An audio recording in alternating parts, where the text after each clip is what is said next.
selamat siang. Dengan Ibu Nida yang berumur 21 tahun, berasal dari Sukajadi, Ciherang, Ciberem, Kota Tasikmalaya. Baik Ibu, perkenalkan saya David Hasan, perawat dari Poltekkes Kemenkes Tasikmalaya. Di sini saya akan melakukan pendidikan kesehatan kepada Ibu dengan postpartum. Nah, di sini saya akan melakukan pendidikan kesehatan terkait ASI eksklusif, gitu Ibu ya. Nah, sebelumnya kita cuci tangan terlebih dahulu ya Bu ya.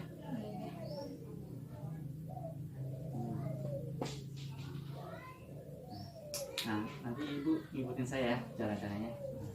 Nah, seperti ini. Lalu ini punggung tangan, sela-sela jari dikunci, di sap ya jempolnya, lalu kuku-kukunya.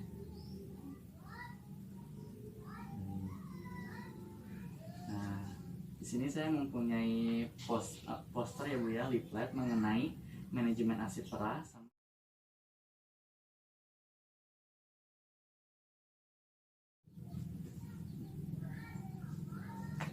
Dan selain leaflet, saya mempunyai PowerPoint ya Bu ya, tentang pengertian ASI. Nah, di sini saya akan menjelaskan pengertian ASI terlebih dahulu ya Bu ya.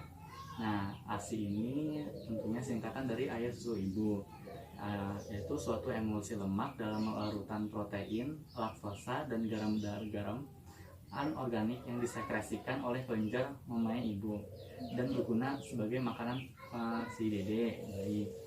Nah, ASI eksklusif ini adalah pemberian ASI selama 6 bulan gitu ya Bu ya, tanpa tambahan cairan apapun, seperti tidak boleh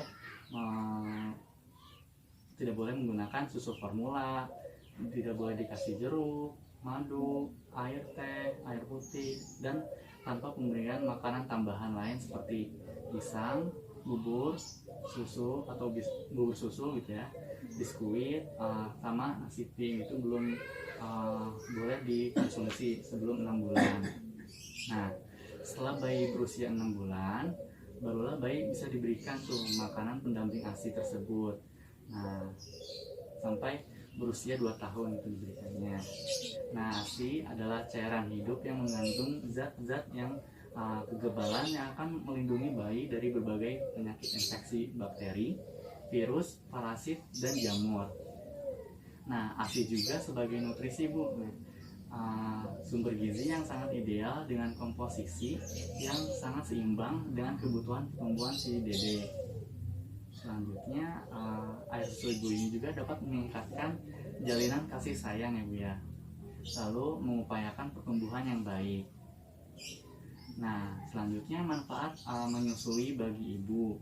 Nah, ini dapat mengurangi kejadian kanker payudara, mencegah perdarahan pasca persalinan, mempererat pengecilan kandungan, dapat juga digunakan sebagai metode untuk KB sementara. Lalu menyusui secara eksklusif ini dapat menjarangkan kehamilan, lalu mempercepat kembali berat badan semula.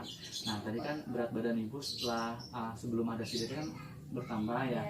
Nah, dengan adanya ibu menyusui si dede, jadi berat badannya juga bakal menurun akan semula gitu dengan menyusui.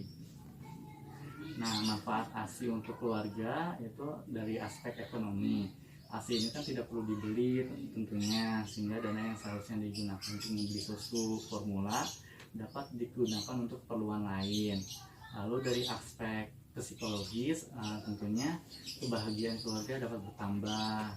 Nah, terus aspek kemudahan menyusui ini sangat praktis ya Bu ya tentunya, karena dapat diberikan di mana saja dan kapan saja sesuai dengan keinginan si dede. Keluarga juga tidak perlu repot menyiapkan air masak, botol, dan dot yang harus dibersihkan serta minta pertolongan orang lain. Nah, di sini ada cara menyusui yang benar. Teknik menyusui adalah suatu cara pemberian air susu ibu yang dilakukan oleh seorang ibu kepada bayinya demi mencukupi kebutuhan nutrisi bayi tersebut. Posisi yang tepat bagi ibu untuk menyusui yaitu dengan Duduklah dengan posisi yang enak, santai. Pakailah kursi atau yang ada sandaran punggung dengan lengan. Lalu gunakan bantal untuk mengganjal bayi agar tidak terlalu jauh dari payudara. Contohnya seperti ini Bu, seperti yang ada di gambar. Selanjutnya di sini ada macam-macam posisi dalam menyusui menurut Sutanto. Nah, di sini ada posisi berbaring miring. Posisi ini baik dilakukan pada saat pertama kali atau ibu dalam keadaan lelah atau nyeri. Yang kedua, posisi duduk. Pada saat pemberian ASI dengan posisi duduk dimaksudkan untuk memberikan topangan atau sandaran pada punggung ibu dalam posisi tegak lurus terhadap pangkuannya. Nah, posisi ini juga dapat dilakukan dengan bersila di atas tempat tidur atau lantai ataupun duduk di kursi. Nah, seperti duduk di sini gitu ya. Lalu bisa juga dalam keadaan tidur telentang ibunya. Seperti halnya pada saat dilakukan inisiasi menyusu dini, maka posisi ini dapat dilakukan oleh ibu. Nah, posisi bayi berada di atas dada ibu, di antara payudara ibu gitu ya. Nah, di sini ada gambar untuk posisi menyusui. Nah, berikut adalah tanda-tanda teknik menyusui sudah baik dan benar. Nah, di sini ada bayi dalam keadaan tenang, mulut bayi terbuka lebar, bayi menempel betul pada ibu, mulut dan dagu bayi menempel pada payudara. Sebagian besar areola mamai, areola mamai itu yang putih yang warna coklat gitu. Tertutup oleh mulut bayi. Lalu bayi nampak pelan-pelan menghisap dengan kuat. Lalu kuping dan lengan bayi berada pada satu garis. Nah, selanjutnya di sini ada pijat oksitosin, Bu. Ibu bisa dilihat di situ ya. Pijat oksitosin dilakukan dengan cara memijat pada daerah punggung sepanjang kedua sisi tulang belakang sehingga diharapkan ibu akan merasakan rileks dan kelelahan setelah melahirkan akan hilang. Jadi pijat oksitosin ini mempunyai beberapa manfaat yang sangat membantu bagi ibu setelah persalinan.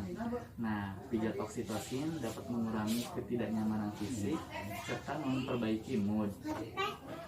Pijat yang dilakukan pada sepanjang tulang belakang dapat merelaksasikan ketegangan pada punggung dan juga dapat menghilangkan stres sehingga dapat memperlancar pengeluaran ASI.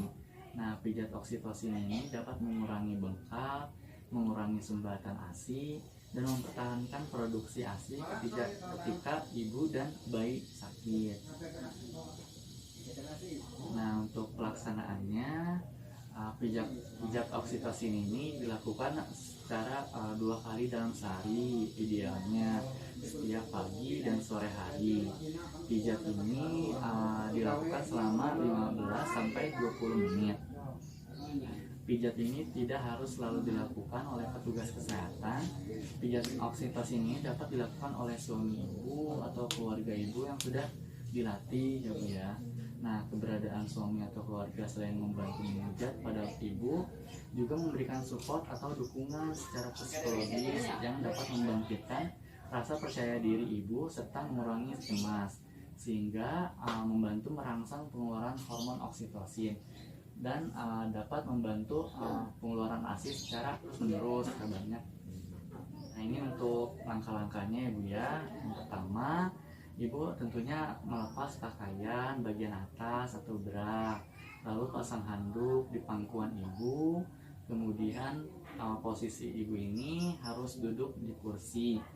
Gunakan kursi tanpa sandaran untuk memudahkan si suami atau keluarga ibu sebagai penolong.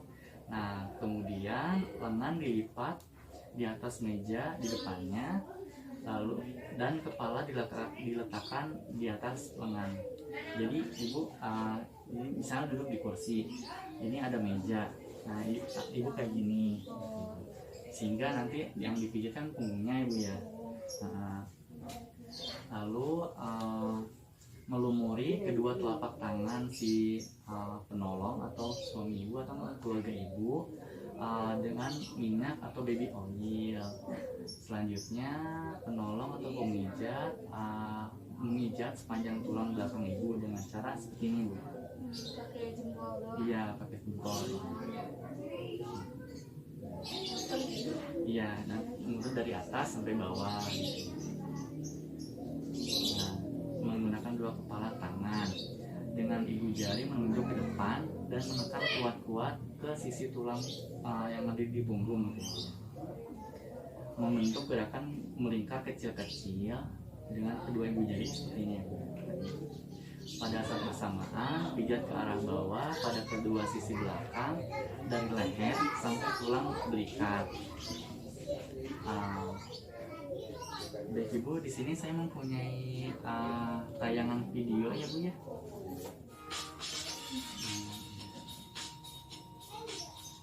Nah seperti yang tadi ya Bu ya. Seluruh tubuhnya menghadap tinggi. Posisi hidung dan dagu bayi menghadap payudara. Tahan kepala, leher, dan punggung bayi dengan tangan ibu. Bayi ibu sebaiknya menangkupkan seluruh bagian dari puting dan areola, yaitu bagian hitam di sekitar puting, masuk pada mulutnya.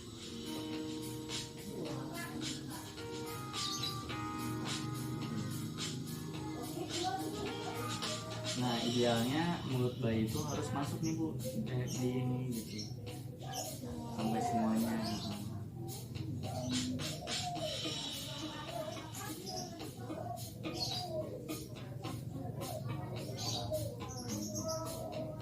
Harusnya kayak gitu tapi ini mah enggak sih, enggak masuk semua.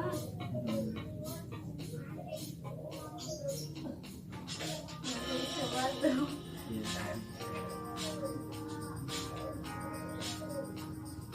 Makanya jadi luka ininya.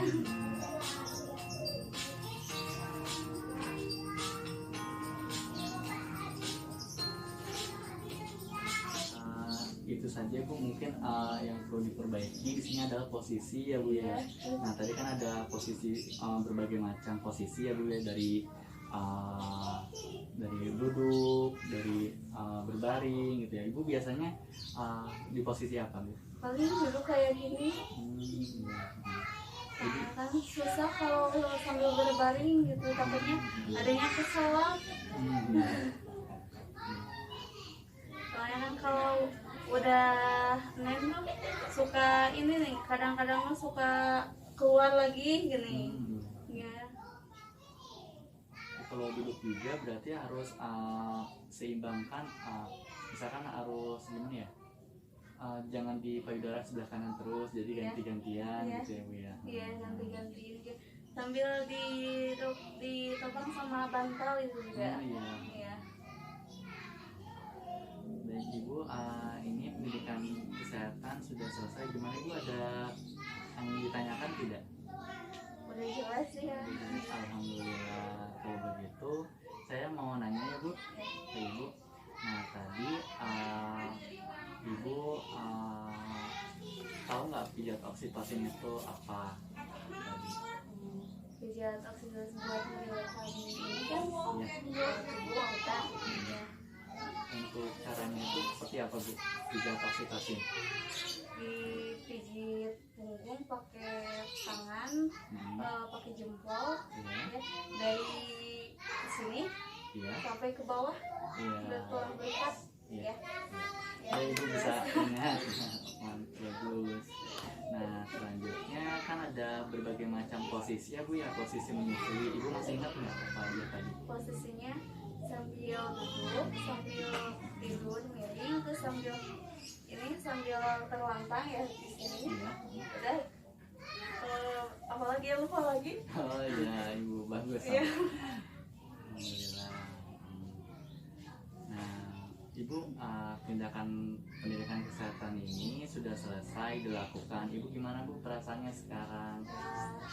Alhamdulillah, jadi yang nggak tahu jadi tahu sekarang mah gitu. Jadi kan tadi posisinya ada yang salah gitu, jadi bisa dibenerin, udah tahu gitu. Alhamdulillah.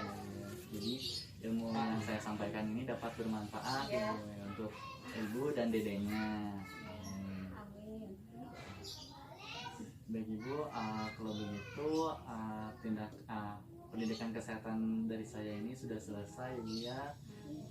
Terima kasih atas waktunya. Mohon maaf mengganggu waktunya Ibu. Iya, gak Mengganggu apa-apa. waktu si Dede juga nih lagi bobo. Iya. Ibu ini bisa dibawa ya Bu buat ibu tasnya. Assalamualaikum warahmatullahi wabarakatuh.